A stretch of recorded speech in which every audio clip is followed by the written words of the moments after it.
So what I want to talk to you today is advanced riding and my experience. So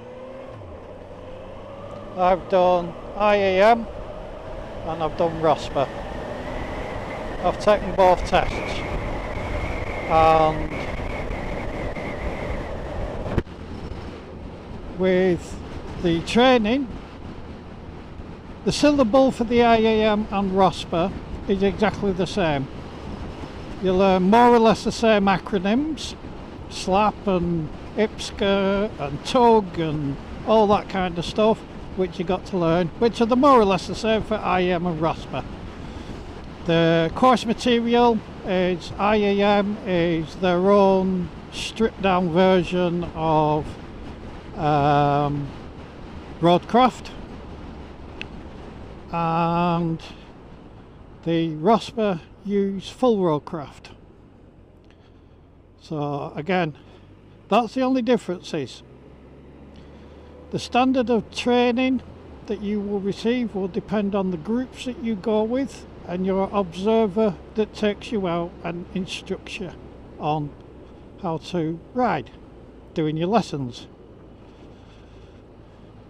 But more or less it's the same thing.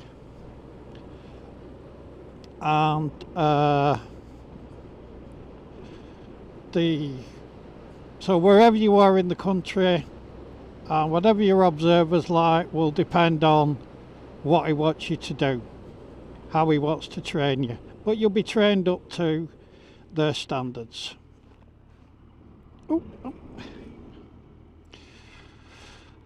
And that's both of them. You usually get up to, I think it's 5 lessons with ROSPA that they'll take you out, and then you've got to pay for any additional lessons after that through your local group. With the I.A.M, they'll take you out and they say you should be ready, they'll give you up to 10 lessons, or they did when I did it, but you should be ready within 6 or 7, Again, it depends on how quick you pick it up, and you've got experience. It's not a bike test, it's an advanced test, so you should have some experience riding a bike. Anyway, so yeah, that's more or less what's going to happen. The cost, I.A.M, at the time when I took it, was £150, and that was everything. That was your membership to I.A.M for 12 months, and your test, and your course material, and whatever else. So that was the I.A.M. Now with ROSPA, you have the I.A.M membership fee, which I think was 65 quid. Then you've a group membership fee, and then you pay for your tests on top of that, which are 65 quid. They'll also charge you a fuel allowance with ROSPA for the rider that's going to be taking you out, for their observer to pay for his fuel. They're up front with that, they tell you about it, and they'll charge you £10 a lesson. Now that's very cheap considering what you're getting from it. If they're up front with you, it's going to cost you £10 for your observer, that pays for his fuel, and it just saves any embarrassment. With the I.A.M, they do not add that on, but they do say to you with the I.A.M, it's, it'd be nice if you offered to pay some of the cost for your observer, because the volunteers, these guys, the volunteers, the observers, the volunteers, they use their own bikes, they pay their own fuel, their own tax, just like everybody else. So 10 quid for the thing is cheap as chips. So yeah, that's it. That's the start of it, how much it'll cost. Now these prices will have gone up, definitely will have gone up. So check out the website, I.A.M. I think it's called Road Smart now, and ROSPA, Rodar, and look at the groups, look at the pricing, look at all that kind of stuff, and you'll have an idea. So, why did I do it? Why did I do advanced riding? At the time, I was joining up Northwest Blood Bikes. I wanted to be a blood biker, and I went out, did an assessment, and the guy that took me out, ex-policeman, he pointed me in the right direction of SLAM, South Lakes Advanced Motorcyclists, which I thought, yeah, that's good, local group, they've been at it for years, jobs are good. And anyway, so I went onto the website, paid it. Now for me, doing advanced, one, it increases my skills as a rider. Two, I needed it so I could use the fleet bikes. To ride the fleet bikes, that's the ones all decked out that look like police bikes. They're not, you know, I didn't have it for that, I did it because it was pride. You know, I was a blood biker, and to ride one of them bikes was a privilege, an honour to be a blood biker and ride them. So that was for me, that's why I wanted to do it. So I went out, did the things, and I was ready after 5 lessons. Done the check ride, I was good. Went and did my test, and on the day, it's a pass or fail. And it doesn't matter whether it's raining, sun shining, as long as it's not snowing, you'll be doing your test. So if it's raining, you're still doing your test. If it's, you know, get out and do it, so ride in the rain. I went out on my test and it was lashing it down. Anyway, I went out with Martin Ostick, retired police guy, extremely good examiner. I went out with him, and then did my test, came back, passed, and he awarded me a first, which is the highest commendation you can get, or the highest award you can get with ROSPA. Sorry, not ROSPA, I corrected, I.A.M, a first. That was made up, chuffed to bits, happy days. Now, my observer was Derek Saunders, an absolutely fantastic observer in my book. He was able to get the best out of me. He was able to give me great feedback and push me in the right direction. So I did that and passed it, and I was chuffed to bits, and it did make me a better and safer rider. So following on from that, with the I.A.M, I then passed that test and was a blood biker, and then went, I wanted to become an observer, which is a local observer. So then I went and did all the training to be an I.A.M local observer for SLAM, which I did, I passed, and started teaching people or advising people on how to become advanced riders, and I thoroughly enjoyed that. And in my time doing it, I probably had 22 associates. That's from new people and train them up, and then doing check rides of riders that had already been trained.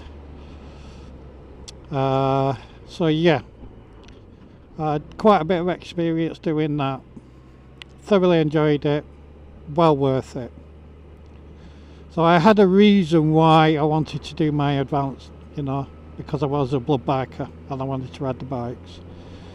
Now with ROSPA, again, I was invited by members of ROSPA to become an observer for them, an instructor, and they said, yeah, no problem. I'll come along, but I had to retrain as a ROSPA instructor. The stuff's exactly the same as I.A.M, but you just teach it slightly differently. It's like here now, how I'm riding here. I've got a caravan up front. The roads are like they are. What they'd be doing is they'd be looking, and you'd be looking for the overtake. You'd be hunting for it, you know. They're a bit more, with the ROSPA, is a bit more make progress when it's safe to do so. So I did the training, and not that I needed much, and I went out, but it took me 3 attempts to get my gold the first time I was out. But I knew myself, you know, I'm not making any excuses up. I know myself, and I know when I'm good and I know when I'm bad, and I wasn't ready at the time. I'd done such a lot of work for slam, and done such a lot of work for blood bikes. I'd burnt myself out volunteering, both physically and mentally. I was shattered. So when I went for my first ROSPA test, I'd been out and I'd listened to the observers. Now bearing in mind, this guy's got multiple gold awards, and he's what do you call it? He has did masters from the I.A.M, which is like a teaching award. So you'd think, wouldn't you, that this guy knows his stuff. Anyway, I'm riding, and he said to me, he said, "Oh, when you're riding," he said, when you're doing that, you've got to make sure that you keep doing all these mirror checks and shoulder checks." And I'm like, that's not advanced. That's been on your normal bike test. Now, I never taught that. I just said you keep your eye on your mirrors, and you do shoulder checks, as the book says, as and when the rider deems it is necessary to do a shoulder check. So if anybody's read the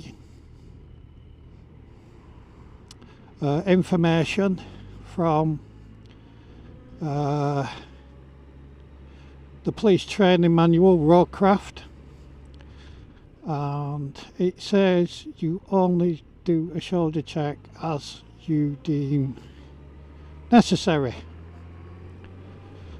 So anyway, they told me, "Oh, offset your mirror so you've got to move your head so the examiner can see when you're moving your head." And I thought, that's a bit shit. I know these examiners. I spoke with them personally. I know them. And these guys are police riders. They could, you know, they've been riding around all their lives. They could spot anything a mile away. Anyway, so I thought, well, you know what you're doing. You're ROSPA. You've done the test. If this is what you do to pass the test, I'll do it. So I went out with my first test, and it wasn't a particularly good ride in my book. It was acceptable, but not my best. So we came back, stopped at Knot End in the cafe, and he said to me, we got off the back, he said, "Are your mirrors adjusted correctly?" And I went, "No." He went, "Why not?" I said, "Because your observers told me to offset them so you could see my head." "What?" He went. I went, "Yep, that's what they told me to do." And I named names, you know. "Who told you to do that?" I said, "Well, he's the observer and he told me to do it." "Right." I said, "They can only be taught, they only teach what they've been taught to teach." So he's like, "Right." He wasn't best pleased. Anyway, he said, "You're riding?" He said, "He's borderline gold." I went, "Nah, sorry, can I stop you there?" And he's like, "What?" I said, "Was it gold?" And he was like, "Well, it's borderline." I said, "Well, it's not gold then, is it?" And I said, "It's silver." And he kind of like, and I explained, and we had a good chat, and I came away, but I wanted a gold. That's what I needed to do to progress, to become an observer. I needed a gold. So I left there, got my report, the words were said and had and done, and training programs were looked at and this kind of stuff. So then it came, again, bearing in mind I'm still going through a lot with blood bikes, I'm still doing a lot, got a lot going on in my head, and I kind of got bullied into it by friends and associates from ROSPA. Oh yeah, do it, you're ready for your test. And I'm like, no, I'm not. Do it, you'll pass it. So I kind of did, paid another bloody 65 quid and got a silver again. It was just terrible. My ride, it was absolutely just terrible. For me anyway, my own standard. Then it came, things had settled down, it came through to the August of that year, and things had settled down. I was in a better place, I'd been riding my bike, I was having a good time, and everybody was happy. Went out to do my test, met the guy, and let me get past this.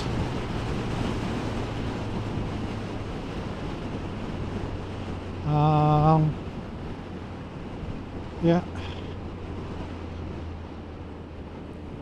So yeah, come for my third test in the August, and went out, felt really good, and my third test was on point. It was, for me, how I normally ride. Everything about it was, yeah, I'm back in the groove now, I'm on point. Went out, finished the ride up at Ingleton, and my observer said, how do you think you went on? I went, that weren't half bad, that one. I felt really good with that. And he said, okay. He said, I have agreement with that. He said, that was a gold ride from start to finish. He said, so congratulations, you have a gold. I was chuffed, made up, happy days.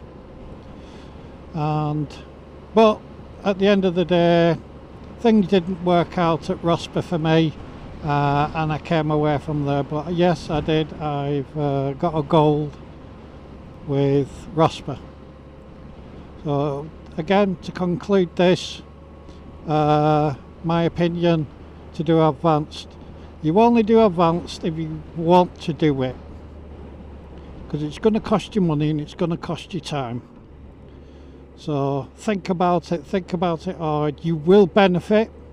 I mean, I'm talking here from a personal point of view and a rider's point of view. Is you will benefit, you will learn something from it, it will make you more safer.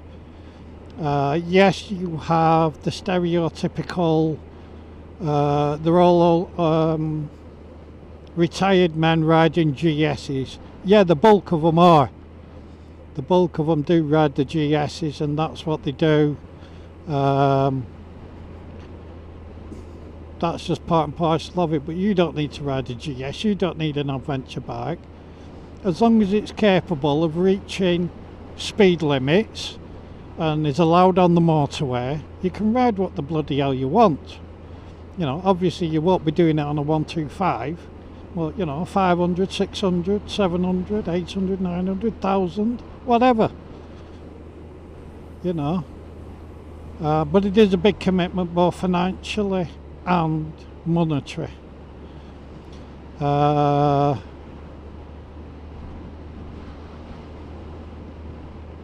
haven't heard of anybody that gets a reduction on their insurance. I certainly haven't. When I've told my insurance companies, there was no reduction. They just said, yeah, alright.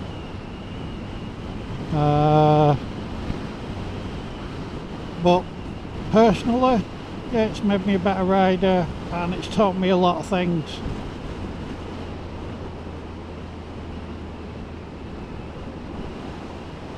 Would I recommend it? I'd only recommend it if you're actually thinking about doing it.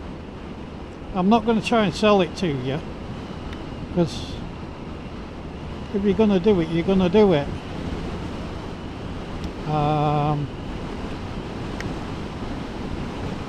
So yeah, if you want any more information, go and check out ROSPA, the website, and go and check out the I.A.M Rospa for ROSPA, and Road Smart for the I.A.M websites, and they'll give you your local groups and you can find more information there. So yeah, till next time, ride safe, keep it shiny side up, and I'll catch you on the next one. Ta-ta for now. See you later.